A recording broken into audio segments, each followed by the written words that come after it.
Next వచ్చేసి for whom. For whom so for whom ఒక meaning ఏంటి? ఎవరి కొరకు ఆర్ ఎవరి కోసం. ఓకేనా?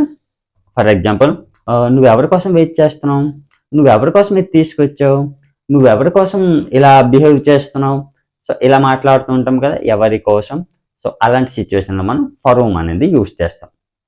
సో కొన్ని సెంటెన్సెస్ చూద్దాం, then you can understand clearly. నువ్వు ఎవరి కోసం ఇక్కడ వెయిట్ చేస్తున్నావు, నువ్వు ఇక్కడ ఎవరి కోసం వెయిట్ చేస్తున్నావు. సో దీన్ని ఎలా చెప్పొచ్చు అంటే, for whom are you waiting here.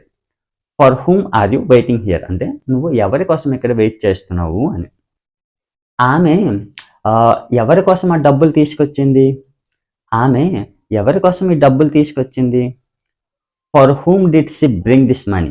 For whom did she bring this money అంటే ఆమె ఎవరి కోసం ఈ డబ్బులు తీసుకొచ్చింది అని. ఓకేనా? నువ్వు ఎవరి కోసం ఇదంతా చేస్తున్నావు, నువ్వు ఎవరి కోసం ఇదంతా చేస్తున్నావు అంటే for whom are you doing these works.